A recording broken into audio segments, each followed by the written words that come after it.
क्या आप जानते हैं कि कुछ फंजाई हमारे लिए फायदेमंद होते हैं, वहीं कुछ इन्फेक्शन का कारण भी बन सकते हैं। जाइगोमाइकोसिस और प्न्यूमोसिस्टिस ऐसी ही दो फंगल इन्फेक्शंस हैं। इन बड़े-बड़े नामों से मत घबराइए, हम इन बीमारियों को आसान भाषा में समझेंगे। ये इन्फेक्शंस रेयर हैं, लेकिन सीरियस हो सकती हैं, खासकर उन लोगों के लिए जिनका इम्यून सिस्टम वीक होता है। इसलिए इनके बारे में जानना जरूरी है। जाइगोमाइकोसिस, जिसे म्यूकोरमाइकोसिस भी कहा जाता है, एक रेयर और सीरियस फंगल इन्फेक्शन है। यह म्यूकोरोमाइसीटीज नामक मोल्ड्स के एक समूह के कारण होता है। ये मोल्ड्स मिट्टी, सड़ते हुए जैविक पदार्थों और यहां तक कि हवा में भी पाए जाते हैं। जाइगोमाइकोसिस को खतरनाक बनाता है इसका तेजी से फैलाव। ये अक्सर साइनसेस, ब्रेन और लंग्स को प्रभावित करता है, लेकिन यह शरीर के अन्य हिस्सों में भी फैल सकता है। जिन लोगों का इम्यून सिस्टम कमजोर होता है, जैसे कि अनकंट्रोल्ड डायबिटीज वाले या कीमोथेरेपी से गुजर रहे लोग, उनमें इस इन्फेक्शन का खतरा ज्यादा होता है। जाइगोमाइकोसिस के इफेक्टिव ट्रीटमेंट के लिए अर्ली डायग्नोसिस और ट्रीटमेंट बहुत जरूरी है। जाइगोमाइकोसिस खुद को अलग अलग तरीकों से दिखा सकता है। यह इस बात पर निर्भर करता है कि शरीर का कौन सा हिस्सा प्रभावित हुआ है। हालांकि कुछ कॉमन सिम्टम्स में शामिल हैं बुखार, सिर दर्द, नाक बंद होना, नाक पर या मुंह के अंदर कालापन, चेहरे में दर्द या सूजन और धुंधली दृष्टि या आंखों में दर्द। अगर आपको इनमें से कोई भी लक्षण दिखाई देता है, तो तुरंत डॉक्टर से संपर्क करना बहुत जरूरी है। जैसा कि हमने पहले चर्चा की, जाइगोमाइकोसिस एक गंभीर फंगल इन्फेक्शन है। जाइगोमाइकोसिस एनवायरनमेंट में पाए जाने वाले म्यूकोरोमाइसीटीज मोल्ड्स के कारण होता है, जो अक्सर सड़े हुए खाद्य पदार्थों और मिट्टी में पाए जाते हैं। लेकिन ये मोल्ड्स इंसानों को कैसे इन्फेक्ट करते हैं, यह एक महत्वपूर्ण सवाल है।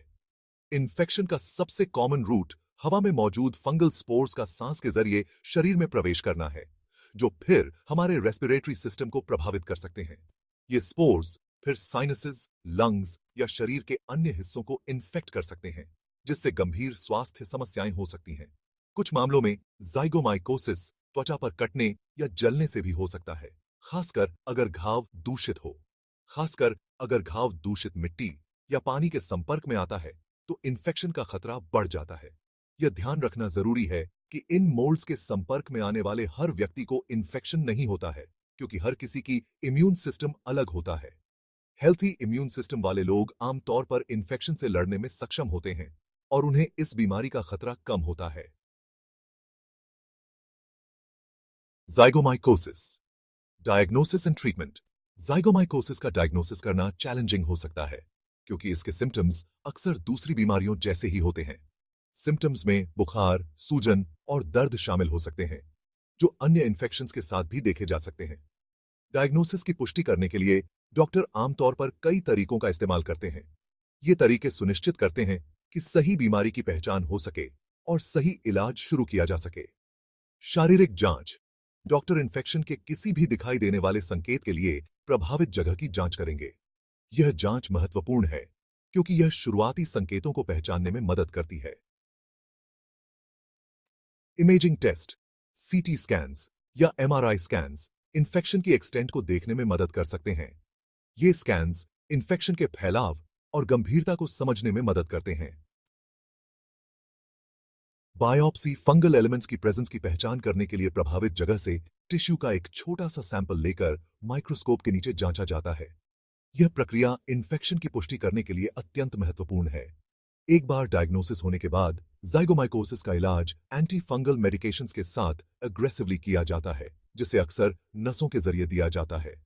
यह इलाज इन्फेक्शन को तेजी से नियंत्रित करने में मदद करता है। कुछ मामलों में संक्रमित टिश्यू की सर्जिकल डिब्राइडमेंट भी जरूरी हो सकती है। यह प्रक्रिया इन्फेक्टेड टिश्यू को हटाने और इन्फेक्शन को फैलने से रोकने में मदद करती है। बचाव के तरीकों में मोल्ड के संपर्क में आने से बचना शामिल है, खासकर उन लोगों के लिए जिनका इम्यून सिस्टम कमजोर है। यह महत्वपूर्ण है कि ऐसे लोग अपने आसपास के वातावरण को साफ और सुरक्षित रखें। प्न्यूमोसिस्टिस, अनदर फंगल थ्रेट।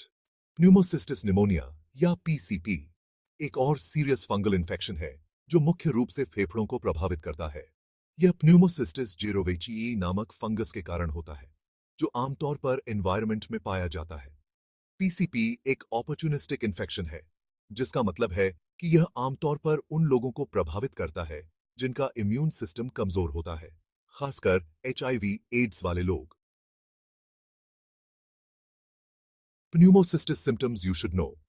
पीसीपी के सिम्टम्स धीरे धीरे विकसित हो सकते हैं और पहचानना मुश्किल हो सकता है, और अक्सर दूसरी रेस्पिरेटरी इन्फेक्शंस जैसे ही होते हैं।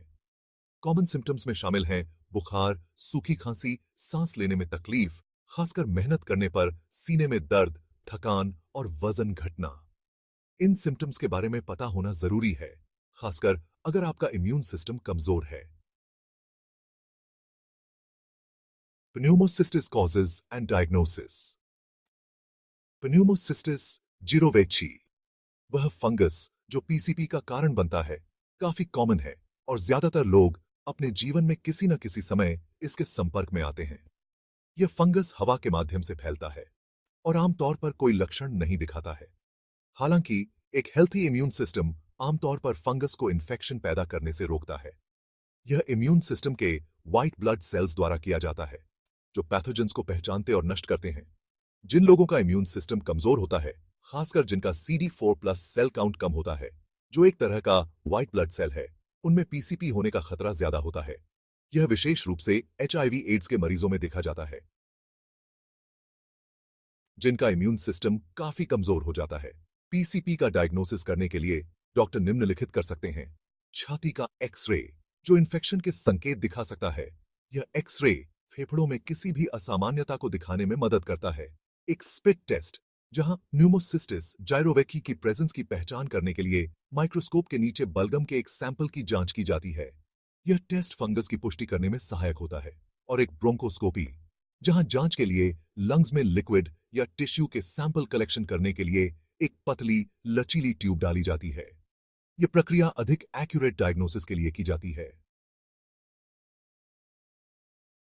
प्न्यूमोसिस्टिस ट्रीटमेंट एंड प्रिवेंशन। पीसीपी का इलाज एंटीफंगल मेडिकेशन से किया जाता है, आमतौर पर मुंह से या नसों के जरिए। इलाज की अवधि इन्फेक्शन की सिवेरिटी और व्यक्ति की इम्यून स्टेटस पर निर्भर करती है। कमजोर इम्यून सिस्टम वाले लोगों के लिए, खासकर एचआईवी एड्स वालों के लिए, बचाव के उपाय बहुत जरूरी हैं। इनमें प्रोफिलैक्टिक एंटीबायोटिक्स शामिल हो सकते हैं, क्योंकि नियमित रूप से एंटीबायोटिक्स लेने से उन लोगों में पीसीपी को रोकने में मदद मिल सकती है जिन्हें इसका अधिक खतरा होता है। और एचआईवी का इलाज, क्योंकि प्रभावी एचआईवी उपचार के माध्यम से CD4+ सेल काउंट को हेल्थी बनाए रखना पीसीपी को रोकने के लिए जरूरी है।